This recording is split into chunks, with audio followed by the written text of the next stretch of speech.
Hello, and thank you for joining us for this Calford Seaden CPD seminar. This is a recording of a live event that was held in December 2020, and it covers the upcoming changes in demand and regulations affecting residential property. We hope you enjoy watching. Please get in touch using the details at the end of the recording if you have any questions about this presentation or would like to register interest in our future CPD seminars. Good afternoon, everyone. Welcome to our Calford Seaden presentation on development with a whole host of changes coming through the woodwork at the moment.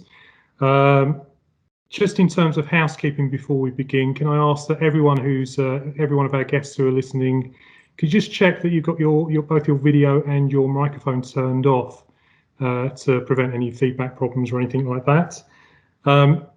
For those of you who don't know me, I'm Steve Sands. I head up the architecture team at Calford Seaden, and I'll just be doing the introduction before handing on to colleagues. Tim, do you want to go through to the contents? So in terms of developments, if you can just go back one there, Tim, back one. In terms of the contents today, we really want to touch on three areas, which is COVID, the changes to the planning that are coming through currently, and the changes to building reg that have been going on for quite some time, but new stuff is coming out all the time. Obviously, it has been a very dramatic year in terms of changes coming through. There is a lot more going on than this, but we've picked these three subjects. We're intending to talk for about 30 minutes and then open it up for any questions that people may have. So moving on to the intro slide. Tim. So your host today, you can see myself, Steve Sands, on the left-hand side. We've got Tim Chandler, who's going to be talking about the changes that may well come about through COVID.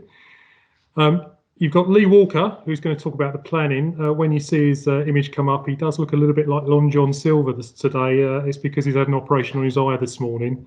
So please bear with him. And then Ben, who's drawn the short straw today, is going to talk about building regs, which is can be a little bit of a dry subject, but please bear with us. I think on each subject we've got 4 or 5 slides. It's not too long, but it does pick up a lot of the key changes that are going on. So unfortunately, you have to listen to a little bit from me just about an introduction to Calford Seaden and who we are. For those of you who don't know us, we're a multidisciplinary firm. All the people that are presenting today come from that first green box, architecture. But we do a fully comprehensive range of services across the piece, and we're currently about 320 strong, I think, which gives a sort of depth of knowledge, if you like, and numbers, if you like, to actually respond to any challenge. Moving on, Tim. We've also got all the registrations you'd typically see of a company of our size, particularly the RIBA Charter Practice. We're all CAT registered for our architectural technologists, and across all our services we have our BIM Level 2 registration as well, which is something that we do push quite highly across our projects. I think overall the summary of that is we're a safe pair of hands that has everything in place to deliver and respond in what are currently quite challenging times. We'll move on, Tim. And just in terms of the sectors that we're working in, these are typically what we do as a practice, and as architects we have projects in every one of these sectors at the moment. And out of that, residential is normally about 50% plus, but particularly what we've got on a lot at the moment in the bottom left-hand corner is a lot of mixed-use schemes, which is has a range of these facilities in single buildings. And just as a final slide, as an introduction, I mean, down the right-hand side, we've just got a long list of all the various services we offer. The big thing, I think, is rather than many of our competitors who tend to specialise in RIBA stages 0 to 3 or 4 to 6, we like to think we give the complete range of service from beginning to end and give very high quality outputs on all of that. Yeah, in terms of producing designs, they've always got a level of realism behind them because we actually build out what we design as well.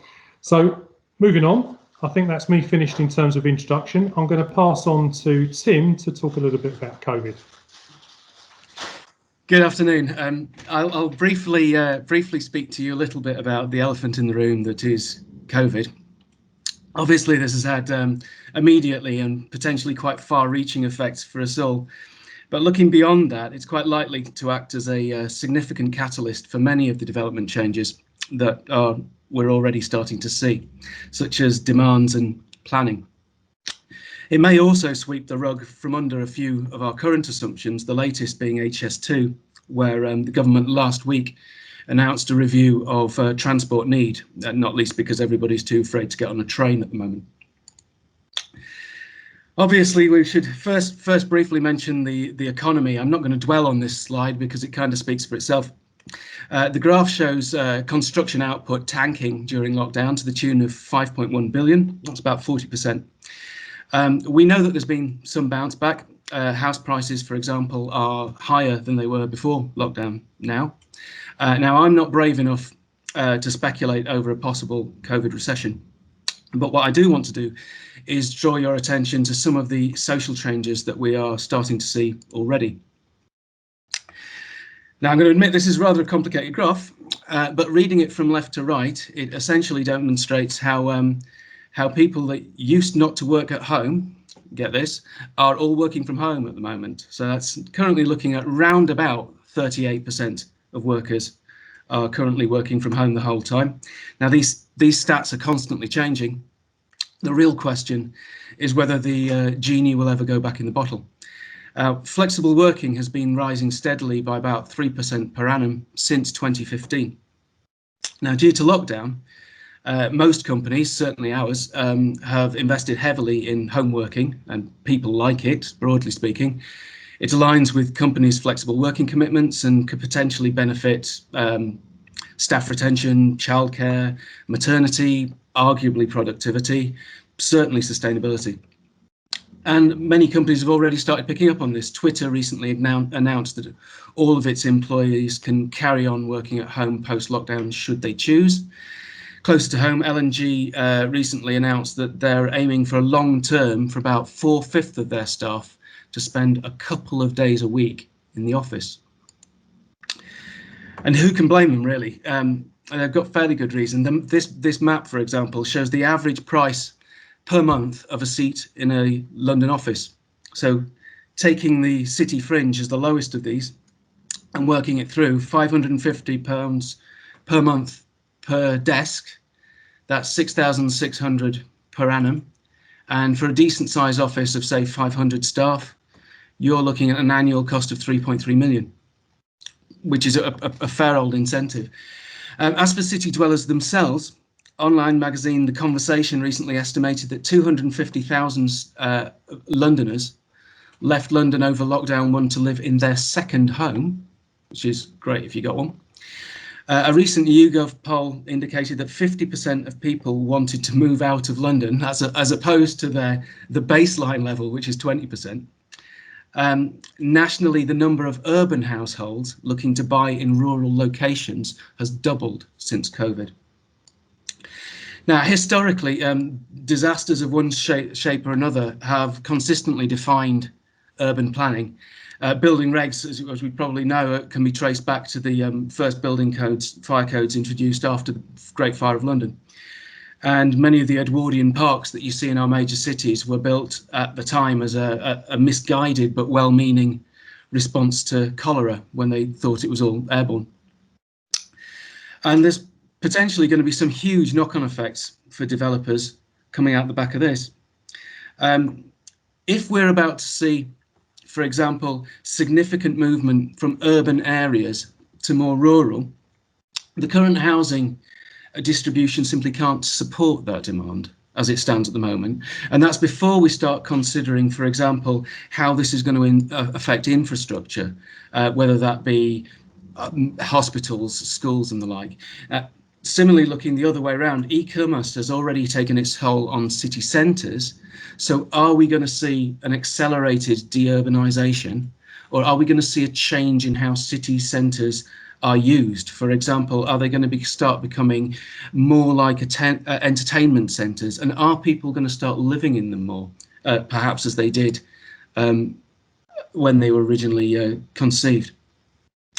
That's looking at the macro, but looking more at the micro level, we're also starting to see changes in consumer preference. This is a recent survey by Nationwide in September suggested that 10% of those moving are as a direct result of COVID.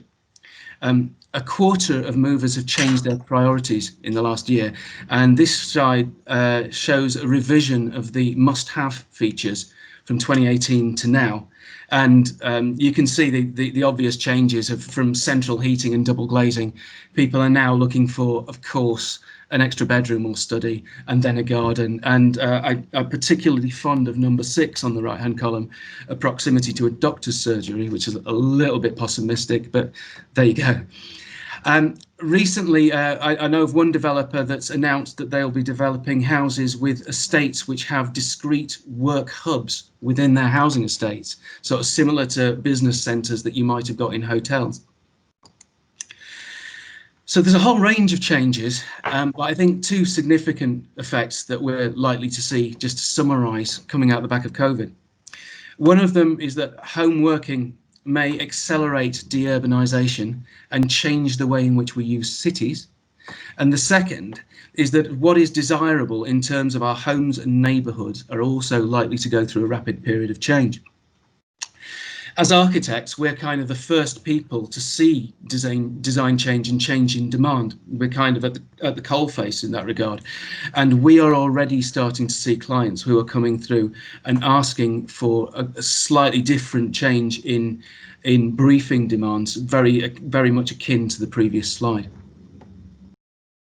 Now I'm going to quickly hand over to Lee, who is going to talk to you about some of the planning constraints that you've got to look forward to and how these may reflect upon the changes which we're already seeing through COVID. Thank you, Tim. Good afternoon, everyone. It comes as no surprise that we are all dealing with the social housing crisis still. In order to address overcrowding, affordability, unsuitable housing and homelessness, the National Housing Federation says England needs about 145,000 new social homes every year.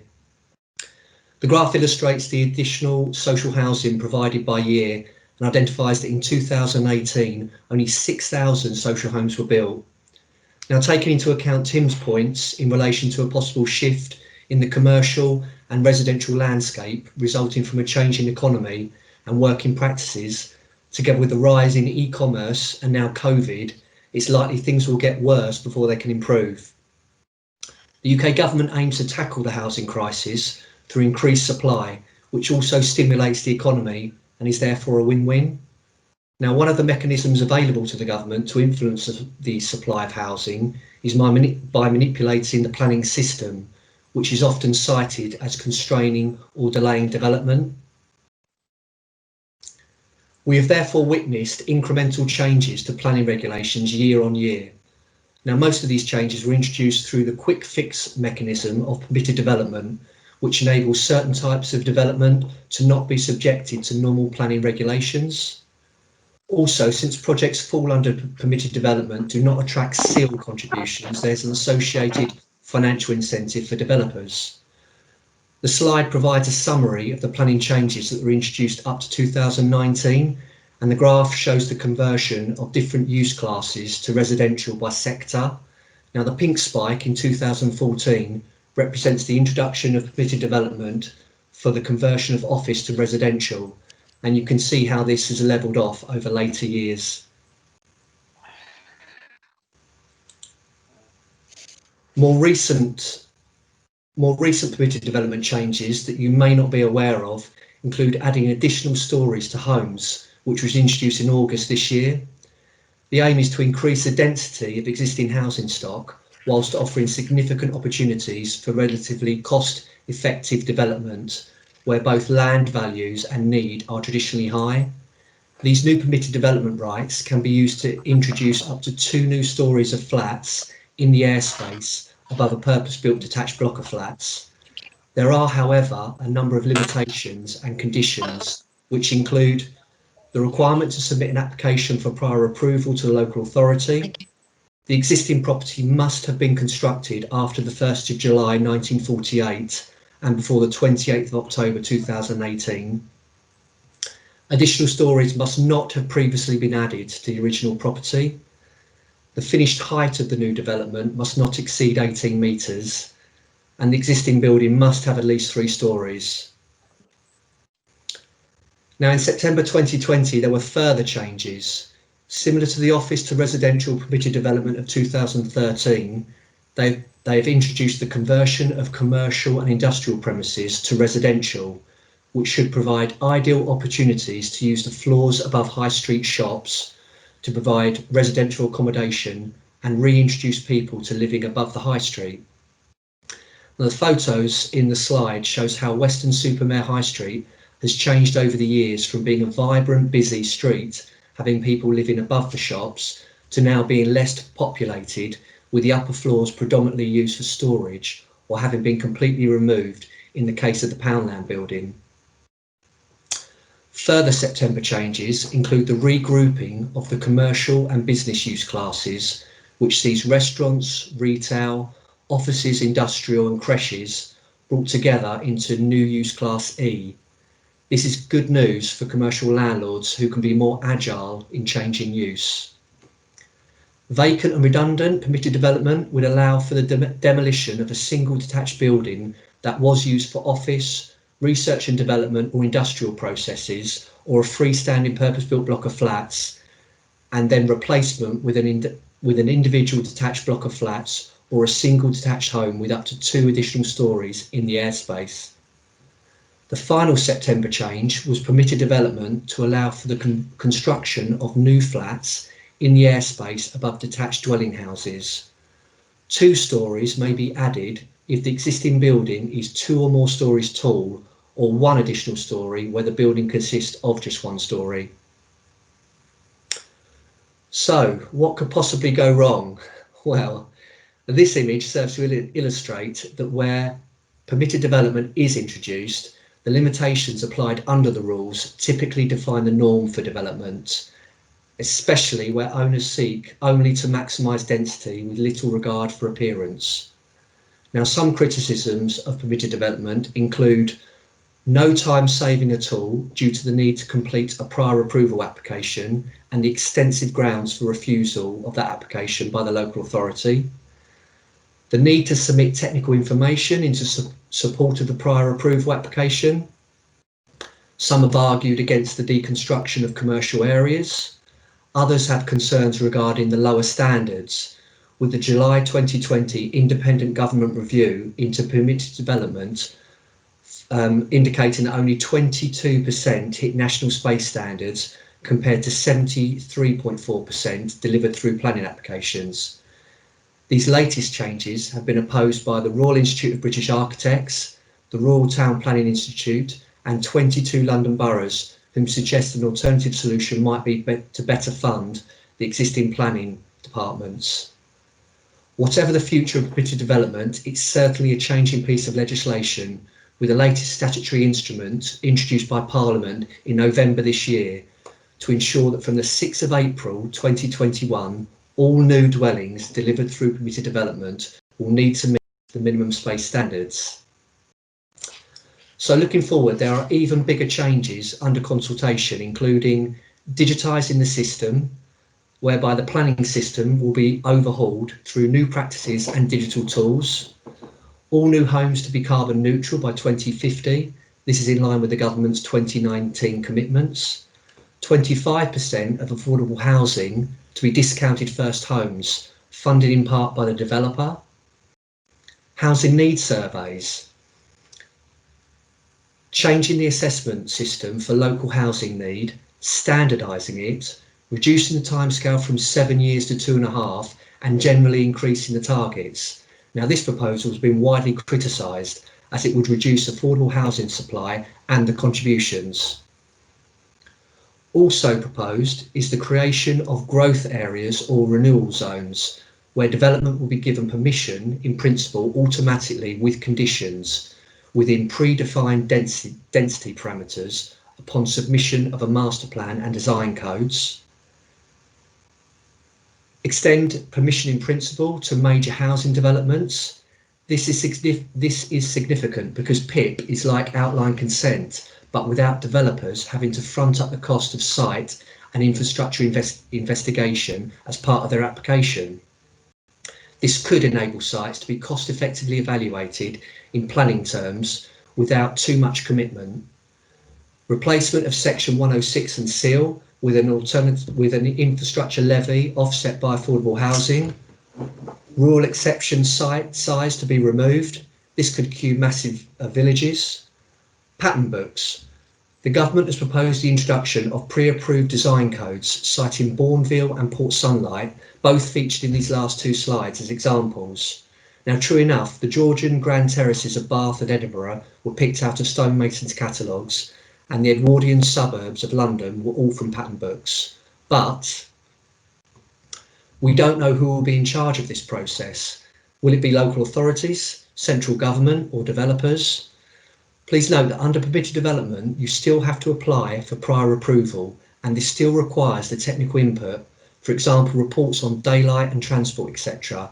The one thing that is removed from the equation is the planner's control in terms of design. So will it make planning faster if all the consultees are still needed? Will it be a race to the bottom? Will it obliterate variety, local context, or indeed architecture? Now, there is probably more to come.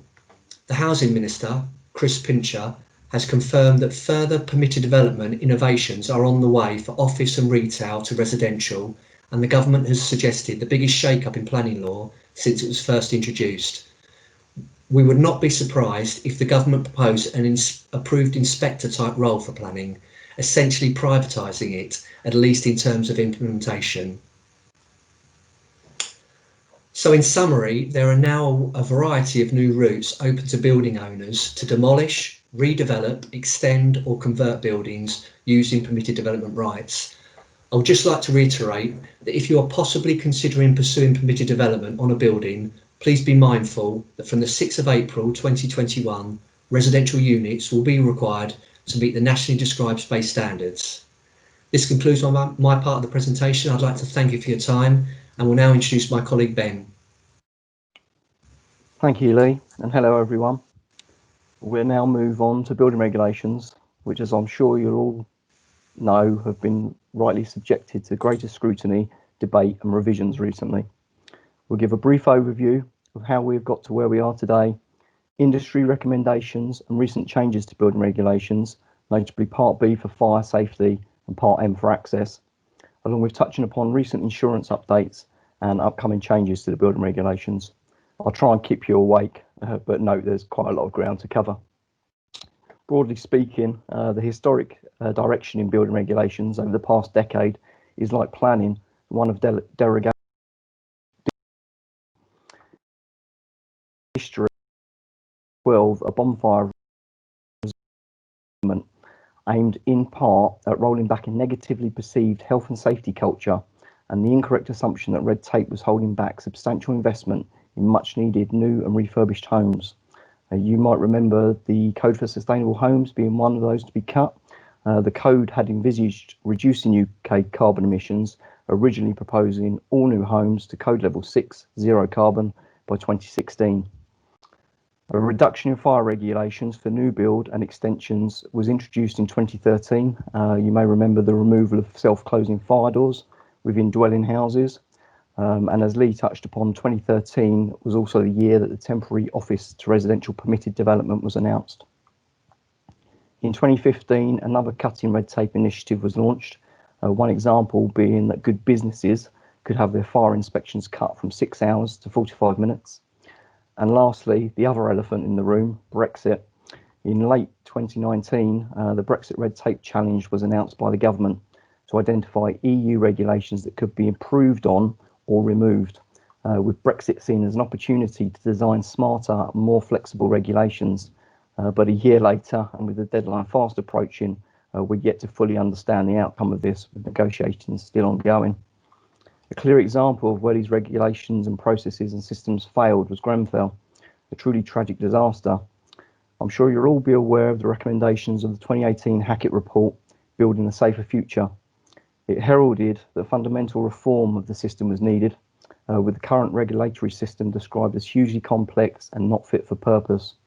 It instigated the need to improve the rigour of product labelling, testing and marketing of building components, a ban on combustible materials in cladding systems over 18 metres, and in January 2020, advice was issued by the government on this for remedial action, which included a clear requirement to remove category 3 cladding from all residential buildings, regardless of height.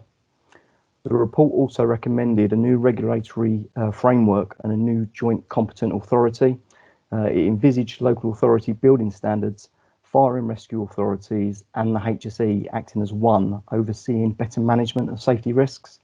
It was confirmed within the draft Building Safety Bill published in July that the Building Safety Regulator will be led by the HSE, and the regulator is intended to have the power to issue enforcement notices and impose sanction fines, and fines would be unlimited for duty holders, being client, principal designer, principal contractor. So another recommendation out of the report was the rigorous and demanding duty holder roles, responsibilities and accountability. These would broadly align with those set out in the Construction Design and Management Regulations 2015, which appears as no coincidence as Judith Hackett oversaw the changes to CDM in 2015 as chair of the HSE. The report also recommended the use of gateway reviews, and duty holders would be required to show that they are managing risks at new gateway points before they can continue with the different stages of the building process. 3 gateways are envisaged before planning permission can be given, before construction can begin, and before anyone can move into the building. The gateway will be assessed at each handover by the regulator, which will be allowed to step in and stop progress when it feels building safety aims are not being met. And for those who don't understand the significance of this, our interpretation is that if a building is materially changed during the design construction process and has already gone through a gateway, you would have to retake the relevant of the 3 proposed gateway reviews, obviously costing substantial time and money, and imagine the risks of building regulations approval, which can be revoked. So this would mean kind of decisions would be required sooner in the process, recorded, and not subject to as many changes as they are now, which leads on to another recommendation, and it's the maintaining a digital record of the design data, project information and decisions. And this forms the golden thread and looks towards a complete sea change in the way in which design responsibility is maintained. It links through into BIM, which already gives a digital record of the built environment, and for which Calfordseaden have been vocal advocates for many years for all schemes, not just government mandatory projects. If all the recommendations for the Hackett report are brought through into legislation, a significant change may potentially be needed to poorer procurement routes. Our stakeholders and in turn duty holders content that current procurement routes are the most suitable, especially for higher risk buildings, with greater consideration placed on responsibilities, competence and liability. We're already seeing greater retention of the architect as both design champions and in a check-in role on site as projects move through REBA stage 5. With regards to insurance, obviously premiums have gone up also. Some approved inspectors have ceased trading altogether as they could not get the appropriate cover. And many architects have had their insurance restricted for high-rise and recladding projects in particular. And as you'd expect, however, Calford-seaden have recently successfully renegotiated our insurance cover. Moving on to recent building regulation changes and advice issued in response to the recommendations of the Hackett report. December 2018 obviously saw the combustible material ban in high-rise residential buildings above 18 metres. Note that this includes almost all components in the external envelope and affects much more than just the cladding. And as mentioned earlier, advice was issued in January for remedial action. Amendments to approved document B, the fire safety, which took effect on the 26th of November.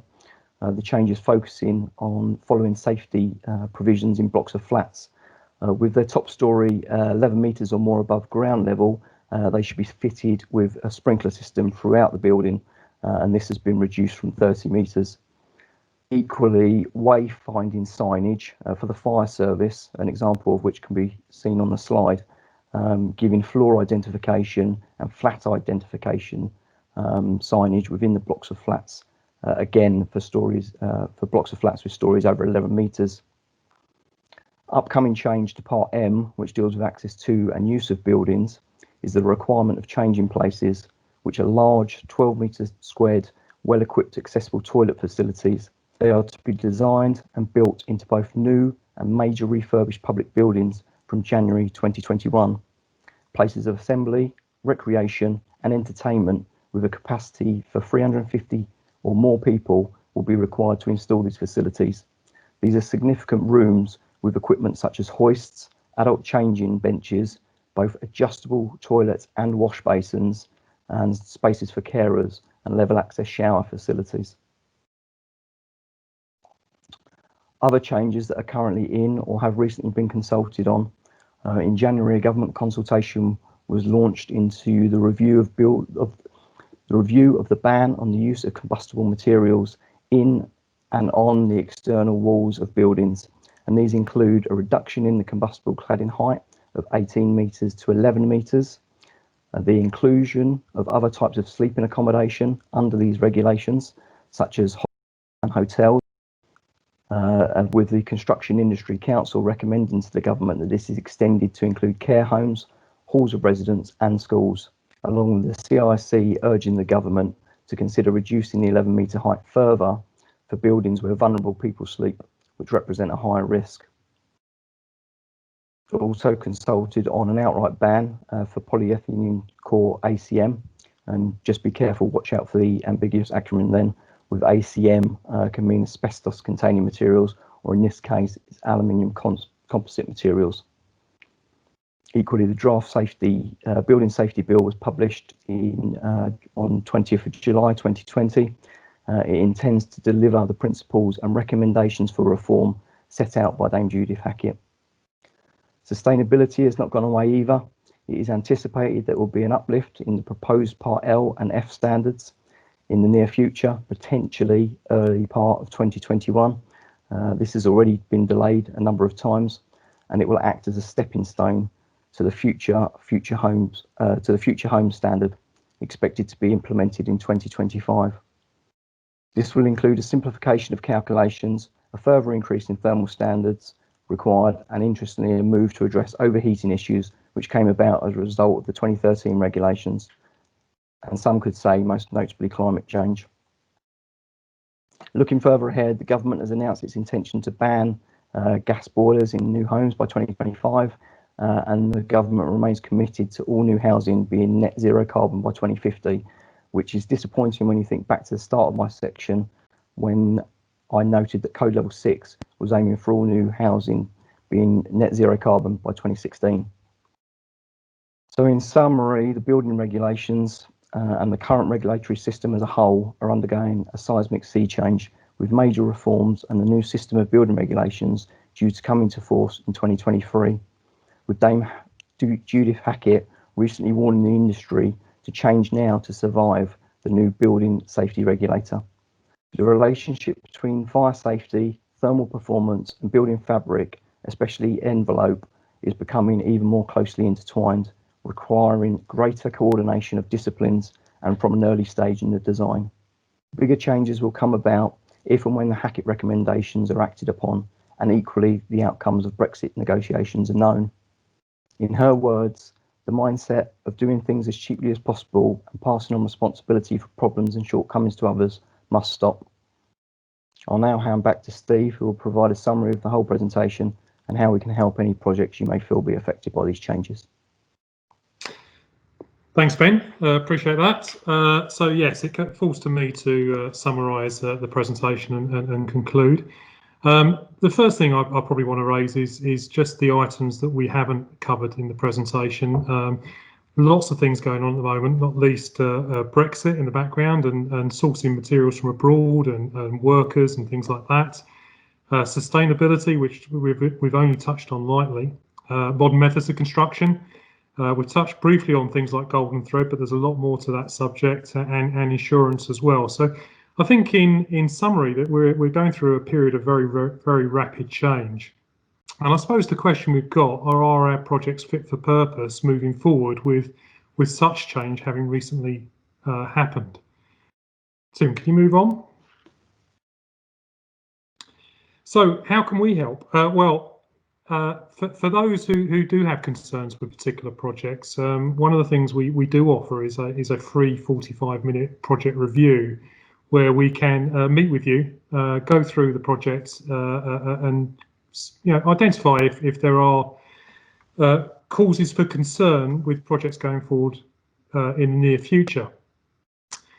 This can be either in design stage, whether that's going towards planning or back at feasibility stage, or at stage 4 when there's far more detailed production type concerns and building reg type concerns moving forward. And we can identify the technical risks on that. So if anyone wishes to take advantage of that, please get in contact with our events team and they'll pass on the information. We can set up some meetings to discuss individual projects. Moving beyond that as well, we do offer a full technical review service as well, which is a very detailed type due diligence type thing. Again, either at early stages of project or at typically stage 4, where we can actually go through things in finite detail as well. Again, if people are interested in that particular service, please get in touch and we can run through exactly how that works. But from here, that's the end of our formal presentation.